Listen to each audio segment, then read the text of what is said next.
Smart Means Business, and here today we are at the European Union Consulate. Is this the Consulate of the European Union? It is called the Residence. The This Residence. is the official house of the Ambassador of the EU in Uganda. All right, and we are very humbled to be part of this and honored to be invited here. So first of all, the viewer out there would want to know, who am I speaking to this moment, and what is being launched here? Thank you. I'm Lennart Ridder. I'm the acting head of cooperation of the EU delegation. We're here at the residence of the EU ambassador in the context of the pre-launch event of the Ugandan students going to study abroad in Europe on the Erasmus program. All right. Now, speaking of the Ugandan students who are going abroad, how many are these students that have won themselves scholarships? Well, this year we have actually 15 students that are going to go abroad, studying in different countries such as Italy, France, Sweden, Finland. But overall, since the program started in 1987, we have about 267 students that went from Uganda to Europe to study. Okay, so if you will be more specific, which countries are you looking at when it comes to where these students are going to study from? Well, the students choose themselves basically the institutions in which they're going to study, depending on the type of activity that they want to do. We have students that are going to study arts in Belgium. There are students that are going to study science in Spain, that are going to study social studies in France. So it depends a little bit on the type of studies, to the country and the institutions that they are going to. Okay, now looking at this particular one, what do you intend to do in the next few years for other students who would want to win such opportunities? Well, I would like to call all the students that are looking to specialize into a master studies to look at the delegation's website. There are still openings and possibilities to have these scholarships even this year, and pretty soon we will have a call that will come up for 23.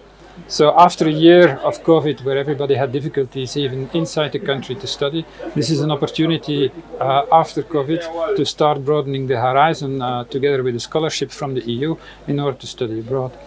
And these students really are at a point where they can make their career and where they can specialize and bring further, either in private enterprise or to continue into science. Okay, and speaking of other initiatives, what does the European Union have for the entrepreneurs, for example, in Uganda, and also other students?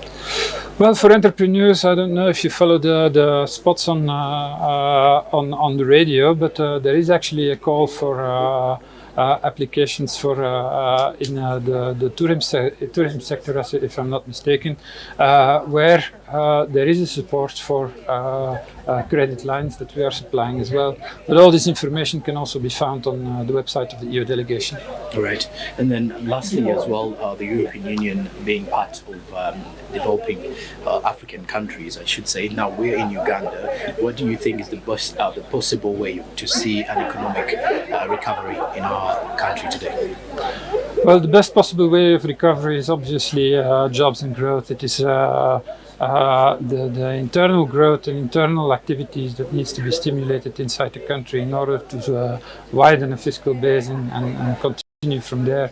So I think obviously for that we need to have an alignment between studies and the economic market, and we are ready to step into that as well. Erasmus Plus is a way of having these students going abroad, coming back with specific skills for the private sector in order to foster this economic development. But we have also activities in the context of technical and vocational training together with our Ugandan counterparts. All right. Thank you very much for your time. Now, there you have it, 15 students winning themselves scholarships, courtesy of the European Union, to go and study in Europe across different countries. These are Belarus. You mentioned Belarus? Belgium? Belgium. Belgium. Yes. Belgium, France, Italy, Sweden, Finland. Yes. Just to name a few. Yeah. And quite a number of opportunities are still coming up for many students in the next few years from the European Union. Now we are currently here with some of the students, and we want to hear from their side of the story, having won themselves these scholarships. And joining me here is Kenneth Kaunda. Yes, Kenneth. Kenneth Kaunda, former Zambia president, had the same name, right? Yes. All right. First of all, let the viewers understand, how did you get into such an opportunity? Yeah, it all began in 2020. Okay. During COVID lockdown. I just come back from my degree in India, and I was at home. So that time I began working with the Minister of Works and Transport as a graduate civil engineer. So, but of course I'd planned, when I was finishing my degree, I'd given myself 2 to 3 years to go back for my. Okay. So I came across Erasmus Mundus on a YouTube channel of a colleague. So I didn't know about it before, I won't lie. Okay. So when I saw that video, then I went to the website and read more about it. I was actually ecstatic. I was so impressed with what it offers. Okay. So I told myself, you know what? If I give myself 2 years after campus, that means I have to go back for my master's by 2022, towards the end. True. So if I'm to do that, I have to begin applying by 2021. Yeah. So I began now preparing the material, the essays and everything. I read about the programs we're offering. And when 2021 came, I was ready. You know, the work pressure, you have to go to work, you have to go back and write. But what I did, since this is something I wanted, I would come from work, wake up at 3 a.m. in the morning, write my essays, okay, proofread my. Didn't have anyone do that for me. Basically that. I tried my luck. I actually applied to 3 programs, went through 2. Okay. The other one, they rejected me. All right. Of course, that is part of the application. Rejections and acceptance. Exactly. Yes. Okay. So basically, it began from a YouTube channel. Okay. Yes. Now, running into this opportunity, now you're there, you've got the scholarship. Which you in India. Yes. And yes. I think at least now you have a feel of studying abroad. Yes. But if you look at such an opportunity from the European Union, first of all, take us through which countries are you going to, and which program are you going to do, and then lastly, the opportunities that such scholarships. Yes. I'll begin with the first question. I'll be doing a Master of Science in Water Science and Engineering. And my mobility track will be within 5 countries. That is the first semester being in Portugal, Lisbon, and then the second semester will be in IHE Delft, the Graduate Water Institute in the world. Okay. Then my third semester will be in Dresden, German. Okay. And my fourth will be split between Italy, Venice, and the Alps in France. All right. Yes. So in the course of the 2 years, that is from now, September 2022, until September, I would have through 5 countries. Okay. So for me, the opportunities this course presents and this scholarship, see, right now, water is a global issue. True. And Uganda in particular has a global concern of groundwater. If you look at our aquifers in Western Uganda, Central Uganda, Eastern Uganda, they are under threat. So when I was applying for this course, I just didn't apply for any course I wanted. I went for a particular course in groundwater because I was seeing we lack professionals and interdisciplinary academicians within that line of groundwater. So I said, you know what, I'm going to change the narrative. Since I did civil engineering at my undergraduate and water resources is part of the components of the course, I said I have to go for this. So I believe at the end of my course, I'm going to come back to Uganda, God willing, and make sure that I work as much as I can to improve the water security in this country. All right. Yes. Okay. And then maybe lastly, should I say? Yes. Any tip that you can give to a young entrepreneur who feels like they need such opportunities? What should they do to at least apply for any scholarship that happens? My brother, what I can say is actually the simplest thing. Okay. You see, I've interacted with so many young Ugandans, but they have a mentality problem. They believe for one to get scholarships, they have to pay some bribery, they have to pay some money, you get. And when you talk about writing essays, they feel like, me writing essays is the hardest part. I can't do it. So I want to tell Ugandans today that for Erasmus Mundus, one, you don't have to bribe anyone because the selection process is free and fair. Okay. Who does the selection? Not Ugandans. Entirely a team from the EU. And they look at your essays, exactly. Your essays, your undergraduate degree, and your experience. However, if there's anyone in their final year of their bachelor's without any experience, they can still apply. Okay. That is the beauty with Erasmus, that you can apply while in your final year of your undergraduate degree. However, what matters is, are you passionate enough about what you're applying for? If you are, you're good to go. All right. And secondly, I would like to encourage them that if you're applying for scholarship, apply for as many as you can. I'm a mathematician. I believe in probability. The bigger the sample space, the better. However, if you face a rejection, don't bow down. Actually, a rejection should make you much more stronger for the next application. Right. Thank you. These guys are going to study in countries while traveling, I should say. Yes. Thank you very much, Kenneth, Yes. for your time. Welcome. Right. Now we have another scholar here who has actually won himself a scholarship to go and study for the European Union, and I believe that is where we're going to kick off from. So, what's your name, though? My name is Isaac Nice Lugolo. meeting you, Isaac. Good to meet I you should too. as well say congratulations upon this. Thank you. So, if you out there would want to know first, is this your first scholarship? If at all it is, how has it been for you in terms of pitching in your ideas or pitching in your application? Yes, this is my first scholarship, and I don't want to say I've had many tries because I haven't tried in any other. I guess in that sense I'm lucky. So I applied once when I got the once I got the window, I applied and sat back and waited. Okay. Yeah. And then the opportunity came for you. So if I want to look into which program are you going to do mainly? The scholarship. I'm going to do a master's in animation. Okay. This is a program that is not in Uganda apparently. Very So, true. It's something people just do from casual training. yes. So, and then also if we to look at the field of Ugandans, basically the young ones who are doing animation as because they are creative and stuff. What is that idea that you can give to them to at least push harder with their goals that they want? Number one, there's a mentality that if you have the skill, you're good to go, which is partly okay. But then we have very many talented young men who have the skill but do not know how to make money out of that skill. Yeah. At the end of the day, you need to put bread to the table. You need to pay bills. You need money in general. So there's also the business perspective to creativity.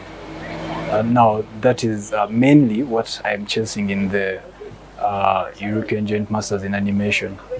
Yeah, because having the skill alone is not enough, but you need to learn how to make money out of that skill. And then we also need to sensitize our public about these things and what it takes to be a creative. Said that when you mention prices, people are not overwhelmed. They know and attach value to it. Okay. Yeah. All right. And then lastly, Isaac, with this opportunity, where do you see yourself, and what are some of those key ideas that you have in mind after you're done with this program? What next for you? About what is next for me, my mind is, I'll be honest, it is still moving around. But number one, there is something in particular that caught my attention with the course that I'm doing. We are dealing with industry professionals, and we've been having meetings with our class. And whenever these guys come, there is something new that is going to blow your mind. So there is knowledge that I have to bring back here. And most importantly, the business side to it. Because animation, there's a lot with animation, but we need to tell our stories, our African stories. There's really a lot to tell about Africa. True. Nature, culture, and all those other things. So just imagine if you're creating movies that are African made, because you're not going to get a European animator to come and animate an African story because they don't know, they cannot relate with the culture there. So once we get the skills in, get our stories told, I think it also improves on the economy. So Right. there's really a lot to be done. Thank you very much, Isaac. And I wish you the best of luck. Thank you very much. And there you have it. That is Isaac. The first one was Kenneth Kaunda, who was as well taking us through the opportunities that will arise. All right, now there we have it in regards to that particular scholarship of the European Union to Ugandan students who are going to study abroad.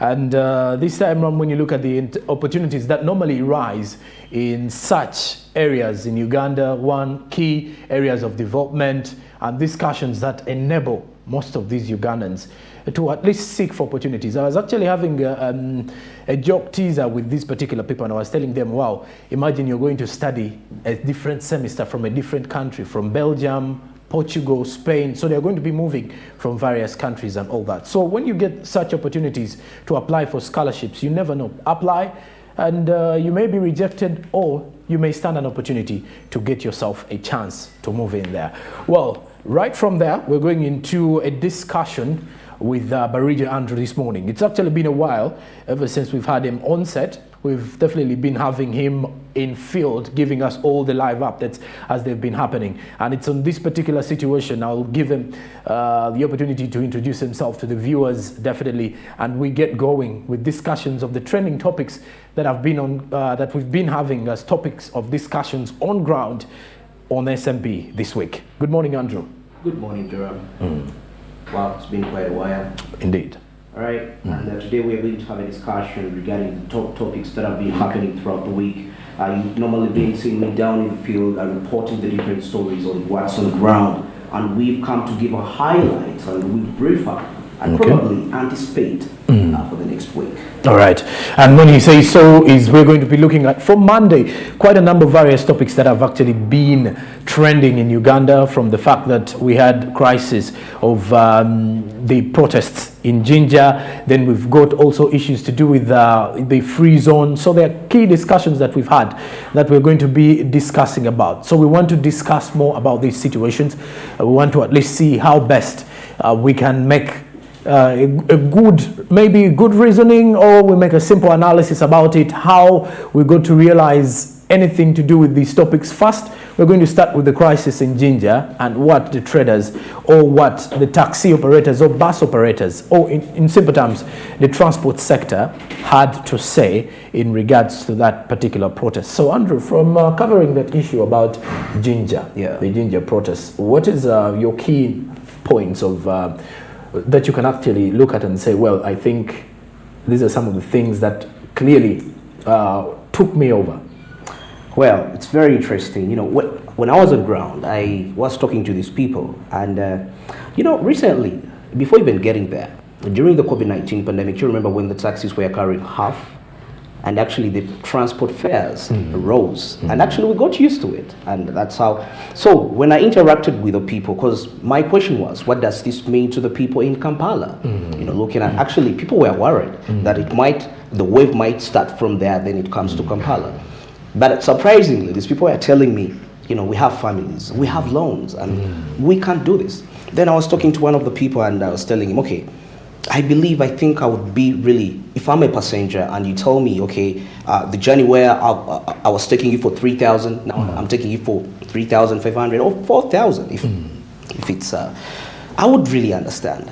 Okay. Because at the end of the day, we shall get used to this. I mean, that's how life is. And this person was like, but the passengers are not willing for us to increase. And actually told me, maybe if it reaches 7,000, it will be worse for them. We shall. But it seemingly looks like it's going to reach 8,000 soon, with most rather 7,000 soon, with most prices shooting up as 6,700 already. Actually, right now, because Shell is 6,520, then Total. Okay, that's diesel, which is because most car vehicles, no, petrol. That's petrol. Sorry. Then Total, it's 6,590. So literally, but other petrol stations, surprisingly, they are still quite lower than that, and that's of course talking petrol, because diesel is not so much. And then you will as well agree that these prices keep on differing from brands to brands. The reason as to why he has used Total and Shell, because those are some of the big brands that we do have in the country. Then the other brands will follow suit after that. But then also, depending on the regions where you are, sometimes the prices also differ. We're in a free, fair economy. Now, on the other hand, you happen to also meet up with some border riders on the issue of registration. Then I saw a lot of political attributes from the borders. I saw a lot of frustrations. I saw a lot of anger from these border people. They had their grievances to the government, their outcry. And I would as well want to understand, in my point of view, I would think regulating the border industry is important, but I don't know why the border people still feel it is not going to be helpful to them? Yeah, actually, I remember that day was quite a traumatic experience down there. Not so many of these people are willing to speak about this, and majority come and they say, oh, this is something. But of course, in my question, I'm like, do you have the evidence? But well, this is the thing.